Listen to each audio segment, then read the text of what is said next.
వృద్ధాప్య వికలాంగుల వితంతు పెన్షన్లను పార్టీ రెండేళ్లు గడిచిన ఎన్నికల హామీలను పూర్తి స్థాయిలో అమలు చేయని కూటమి ప్రభుత్వం ఇంటి స్థలాల రేషన్ కార్డు పెన్షన్లను ఇవ్వాలి. అర్హులైన వారందరికీ ఇల్లు ఇంటి స్థలాలు రేషన్ కార్డు పెన్షన్లను ఇవ్వాలి. అర్హులైన వారందరికీ 2 సెంట్ల ఇంటి స్థలాలు అర్హులైన వారందరికీ 2 సెంట్ల ఇంటి స్థలాలు.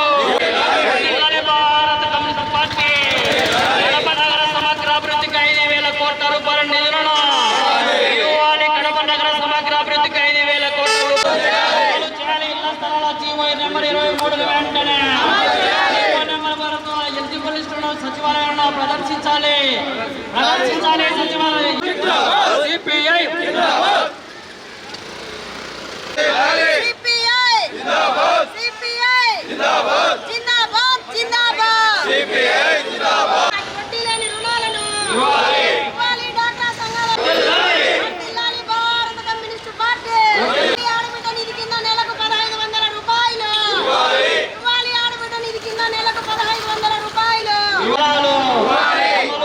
చంద్రన్న బీమా పథకాన్ని వెంటనే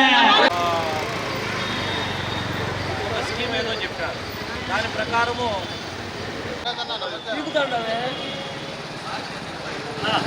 కేంద్ర రాష్ట్ర ప్రభుత్వాలు అవలంబిస్తున్నటువంటి ప్రజా వ్యతిరేక విధానాలను నిరసిస్తూ ఎన్నికల ముందు ఇచ్చినటువంటి డబుల్ ఇంజన్ సర్కారు హామీలు ఏవైతే ఉన్నాయో వాటిని అమలు చేయాలని, అదేవిధంగా మార్పు రావాలి.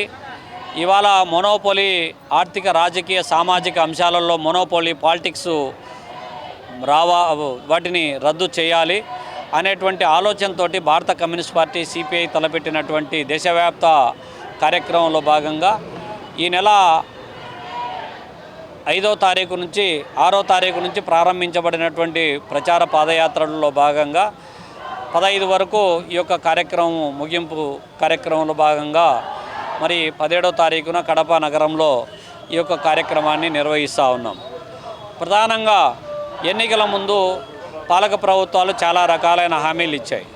పైన కేంద్రంలో ఉన్నటువంటి ప్రభుత్వమేమో ఆయుష్మాన్ భారత్ ద్వారా ఆరోగ్యం కల్పిస్తామని, అట్లే అందరికీ ఇల్లు హౌసింగ్ ఫర్ ఆల్ అనేటువంటి ప్రధానమంత్రి స్కీమ్ ఏదైతే ఉందో దాని ద్వారా ఇల్లు మంజూరు చేస్తాము, అందరికీ ఇల్లు లేనటువంటి వాళ్ళు లేకుండా చేస్తామని చెప్పింది.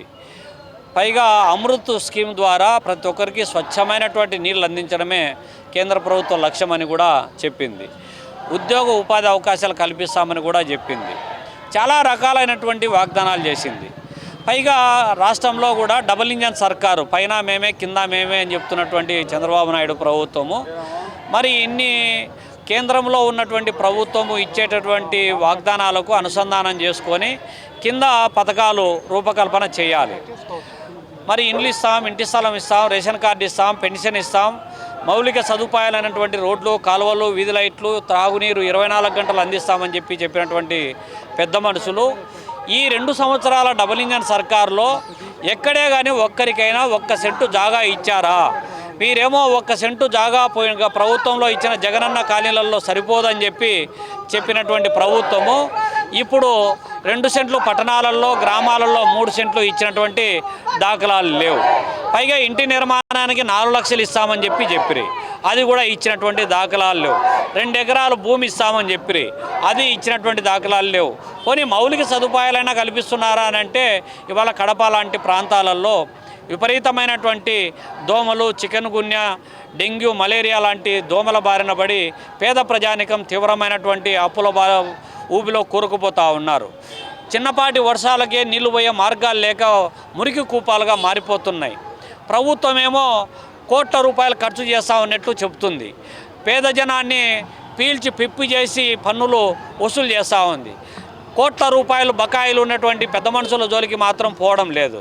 కానీ వచ్చిన డబ్బులైనా జనరల్ ఫండ్ను సరైన పద్ధతిలో ఖర్చు చేస్తున్నారా అంటే జనావాసాలు లేని పాపులేషన్ డెన్సిటీ అనేటువంటి ప్రాతిపదికన కాకుండా జనసాంద్రతకు తిలోదకాలు ఇచ్చి ఇవాళ జనావాసాలు లేనటువంటి రియల్ ఎస్టేట్ల వ్యాపారాల కోసం, లేకపోతే తిరుగుబాటు ఎవరైతే తిరస్కృత కార్పొరేటర్లు ఉన్నారో, ఫిరాయింపు కార్పొరేటర్లు ఉన్నారో వాళ్ళ ఆదాయం పెంచడానికి కావలసినటువంటి డబ్బులు ఖర్చు పెడుతున్నారు. 15th ఫైనాన్స్ నిధులను ఒక పద్ధతిలో పోయిన పాలకవర్గం ఒక నిర్ణయం చేస్తే ఇప్పుడున్నటువంటి ప్రభుత్వం అధికారులు కూర్చొని వేరే చోట పనులు పెడుతున్నారు. అంటే ఎక్కడే కానీ ఒక పద్ధతి ఒక ప్రణాళిక అనేటువంటిది లేకుండానే ఇష్టారాజ్యంగా వ్యవహరిస్తున్నారు. పైగా కడప నగరానికి సంబంధించి బుగ్గవంక బ్యూటిఫికేషన్ చేయగలిగినారా, రోడ్ల వైడనింగ్ ఏమైనా చేయగలిగినారా, లేకపోతే త్రాగునీటికి శాశ్వత పరిష్కారం చూపగలిగినారంటే ఒక్కటి కూడా లేదు. పట్టమని 1000 మందికి ఉపాధి అవకాశాలు కల్పించేటటువంటి ఒక్క పని ఏమైనా చేయగలిగినారా అంటే ఎక్కడే కానీ చేసినటువంటి దాఖలాలు లేవు.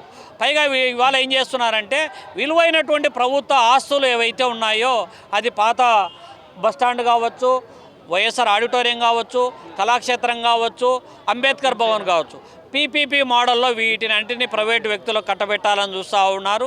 అట్లే ఇవాళ 150 సంవత్సరాల చరిత్ర కలిగినటువంటి సిఎస్ఐ స్కూల్ కావచ్చు, ఎండోమెంట్ పరిధిలో ఉన్నటువంటి యాదాల పిచ్చే ట్రస్ట్ భూములు కావచ్చు, పోలీసుల ఆస్తులు కావచ్చు, ఇత్యాది అంశాలలో తయ్యం ముస్లిం పాలిటెక్నిక్ కాలేజీ మొదలుకొని అన్ని చోట్ల విలువైనటువంటి ప్రాపర్టీస్ అంతా అధికార పార్టీ కనుసన్నల్లో మొత్తం కొల్లగొట్టడానికి కావలసినటువంటి చర్యలు తీసుకుంటా ఉన్నారు తప్ప నగర అభివృద్ధి కానీ, ప్రజల సమస్యలు కానీ, ప్రజల అభివృద్ధి కానీ ఎక్కడే కానీ పట్టడం లేదు.